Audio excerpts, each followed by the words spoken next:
Okay, here we are. The last one, two, three, four,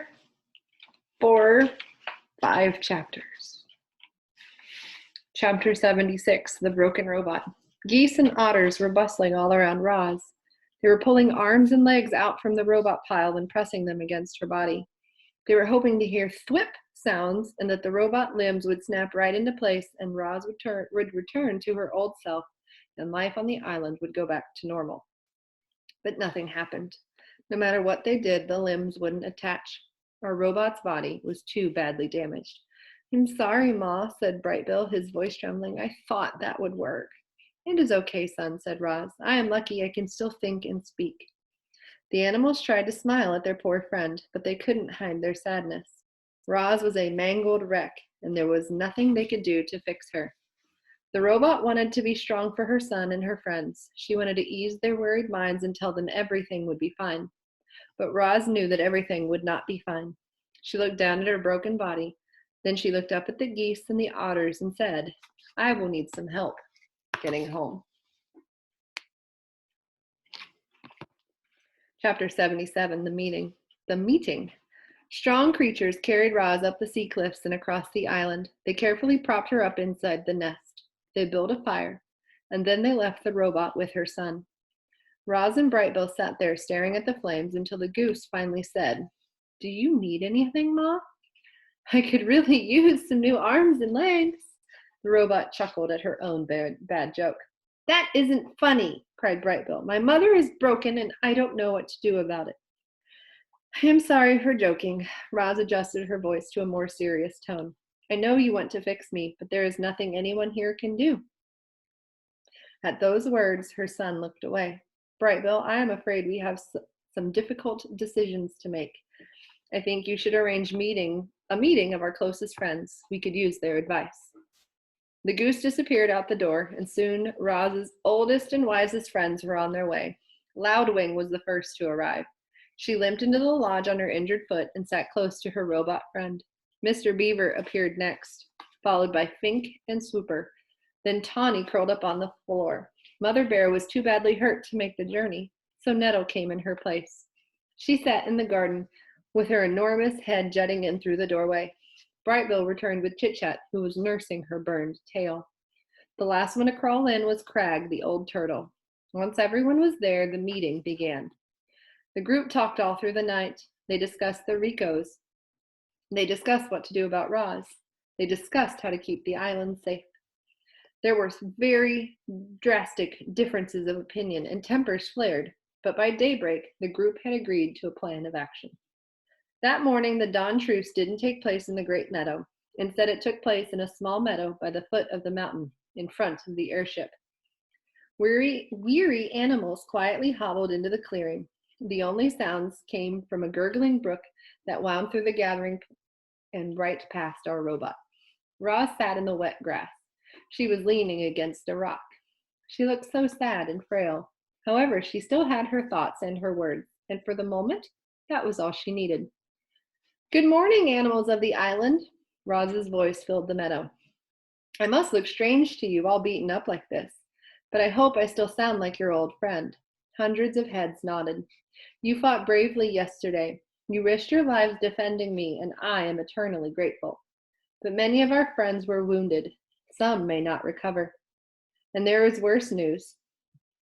Before the last Rico died, he told me that more of his kind will come to our island. They might already be on the move.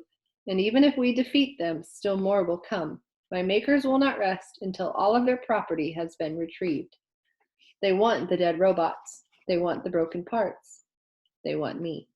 The crowd was silent. But I care about this island far too much to put any more lives in danger. And so, my friends, I must leave. Voices cried out, Don't go, Roz. Next time we'll be prepared. We risked our lives so you could stay. I hear you. The robot's voice cut throughout them. But look at me. My body is ruined. And the Rico said the only ones who can help me are my makers.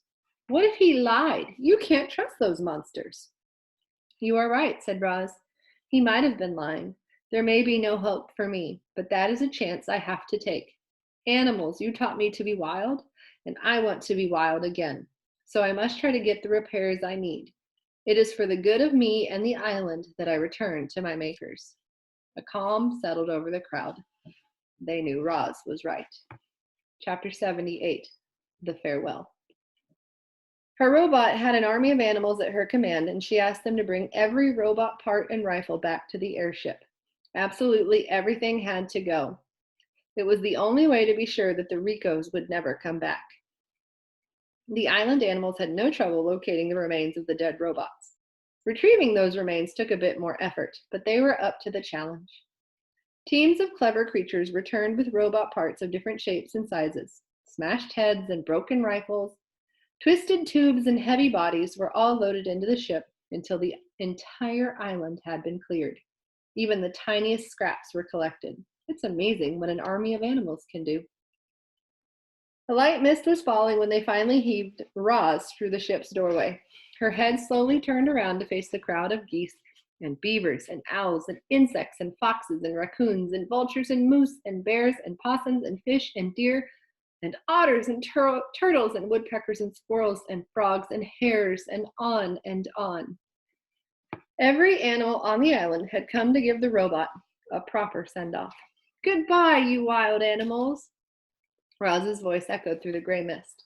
The wild animals smiled, and then a few of them started to roar, some to screech, and then more started howling and chirping and grunting. Soon, every creature was hollering goodbye to Roz. The chorus of wild voices grew louder and louder, shaking the robot's body, rattling the ship, booming across the island and up until their clouds. And then their voices gradually died down to silence. Brightbill fluttered up to his mother's shoulder. "You understand why I must leave," said the robot. "I understand," sniffled the goose. "More Ricos could be headed here right now. I just do not know. There is so much I do not know. I think it is time I get some answers." "Will I ever see you again?" said Brightbill, wiping his eyes. "You are my son, and this is my home," said Roz. "I will do everything in my power to return." Brightbill hugged his mother's worn face. "I love you, Mama. I love you, son." The goose fluttered back to his flock.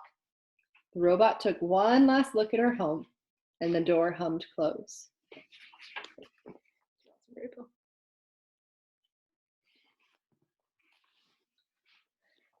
Chapter 79, The Departure. The airship's engines automatically fired up. Then the ship slowly floated above the island, turned to the south, and disappeared into the clouds. Chapter 80, The Sky. Our story ends in the sky, where a robot was being whisked away from the only home she had ever known. As Roz sat in the airship, broken and alone and speeding toward a mysterious future, she looked back at her miraculous past. Reader, it must seem impossible that a robot could have changed so much. Maybe the Ricos were right. Maybe Roz really was defective, and some glitch in her programming had caused her to accidentally become a wild robot. Or maybe Roz was designed to think and learn and change. She had simply done those things better than anyone could have imagined. However it happened, Roz felt lucky to have lived such an amazing life, and every moment had been recorded in her computer brain. Even her earliest memories were completely clear. She could still see the sun shining through the gash in her crate. She could still hear the waves crashing against the shore. She could still smell the salt water and the pine trees. Would she ever see and hear and smell those things again? Would she ever climb a mountain or build a lodge or play with a goose? Not just a goose, a son. Brightbill had been Roz's son from the moment she picked up his egg. She had saved him from certain death, and then he had saved her. He was the reason Roz had lived so well for so long. And if she wanted to continue living, if she wanted to be wild again, she needed to be with her family and her friends on the island. So as Roz raced through the sky, she began computing a plan. She would get the repairs she needed. She would escape from her new life, and she would find her way back home. That's the end of book number 1. Now, what do you think? Roz is in an airship. She's a torso and a head. No idea where she's going. What predictions do you make that's going to happen to our wild robot? in book number 2.